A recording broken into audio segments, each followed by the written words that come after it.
Akibat dari pemakaian oli palsu ataupun juga sering banget melakukan telat oli ya kayak gini nih. Nah, ini unitnya baru dibeli dan belum lama kondisinya seperti ini.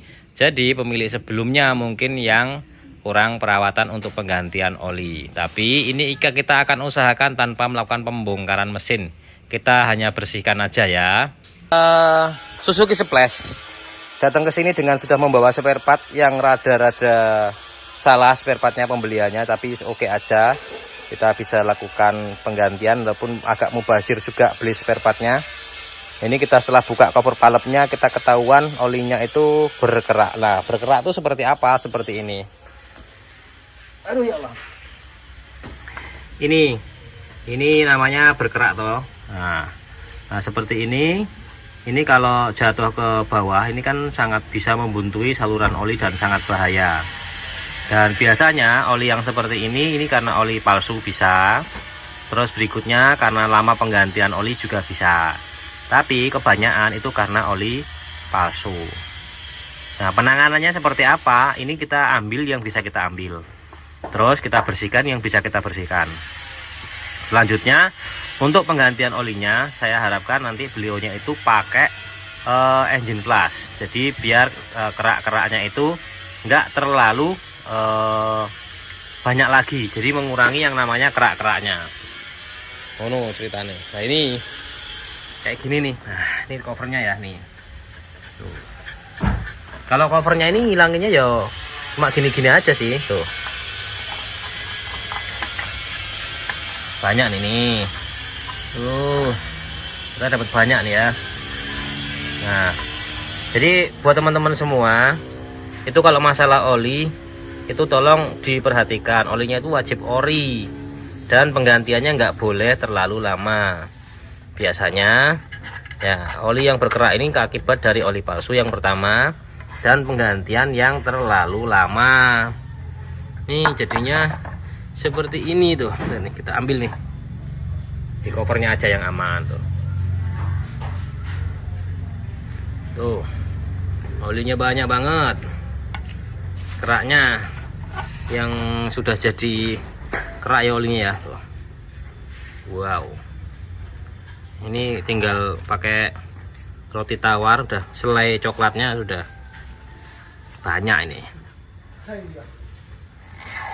Gitu. Nah ini seperti ini kondisinya. Jadi teman-teman kalau punya mobil jangan sampai oli palsu. Terus yang kedua penggantian oli itu wajib rutin. Tuh terus berikutnya lagi ketika teman-teman itu mau ke bengkel, kalau memang nggak tahu itu baiknya pasrahkan ke bengkel aja untuk pembelian spare part. Jadi tidak mubazir ini. Ini kita butuhnya seal cover palep atas yang dibeli packing set satu mesin yang dibeli itu. Jadi kan banyak yang nggak terpakai. Jadi beli percuma gitu loh. Jadi teman-teman kalau beli spare part kalau nggak bisa nggak ngerti, baiknya ya dibeli ke bengkel aja. Minta tolong bengkelnya beli. Lah ini belinya nggak ori. Belinya satu set mesin. Nah, ada seal klep, ada seal askrek belakang, seal askrek depan, packing cylinder head, terus packing yang lain, kayak intake manifold, exhaust manifold, kayak gitu-gitu. Jadi ini percuma. Padahal kita butuh cuma satu ini yang panjang ini. Yang panjang ini kita butuhnya, lebih baik beli satu tapi ori dibandingkan itu beli satu set KW seperti ini.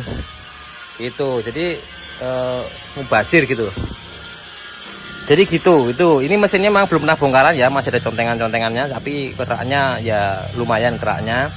Terus ini mobil dulu beliau minta tolong dicarikan ke kita carikan, ini kilometer 50.000. Nah ini cuma servis, udah dipakai beberapa bulan, ganti oli, pengecekan ya hanya ganti oli aja sih.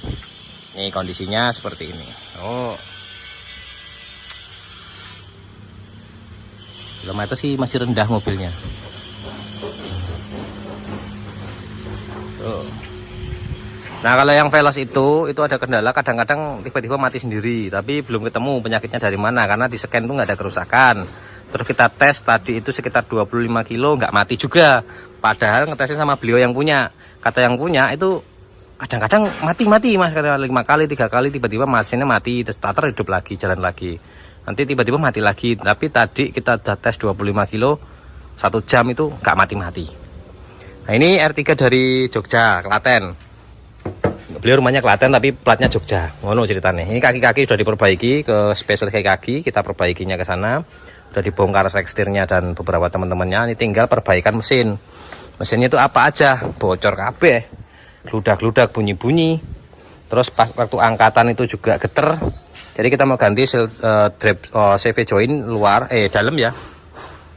CV join dalam kanan kiri yang membuat getar, kemudian memperbaiki ini yang di kabel tis, kemudian engine mounting kanan dan kiri. Ini masih kita buka untuk engine mountingnya, kita lihat. Terus koper palapnya bocor kabeh nih. Ini koper palapnya ya bocor kabeh, nanti kita bongkar juga untuk koper palapnya. Ini R3 2013 GX Matic. Kita mau lihat dulu nih engine mountingnya. Ini dibukain dulu. Nah kalau yang Mobilio ini kemarin ganti kopling set karena gerdek-gerdek.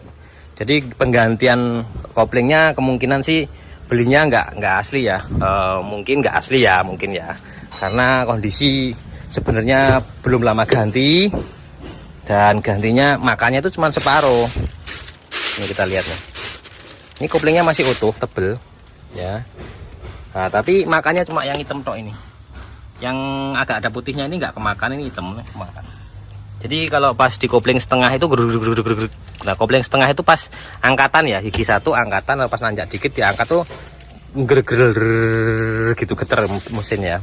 Nah ini juga, nah ini udah kemakannya seperti ini. Jadi kita ganti 1 set sudah, dan kita temukan tuh lower armnya itu bermasalah. Jadi ini masih dicarikan lower arm untuk ball joinnya bermasalah, jadi diganti, masih dibelikan. Gitu teman-teman. Informasinya untuk di bengkel kondisinya seperti itu. Beberapa kendala di bengkel ya biasalah gitu. Ini kita mau bersihkan ini dulu nih, kalau oli berlumpur. Ini harapannya tidak sampai menutupi saluran oli ya, jadi biar mesinnya awet gitu. Saya Wassalamualaikum warahmatullahi wabarakatuh.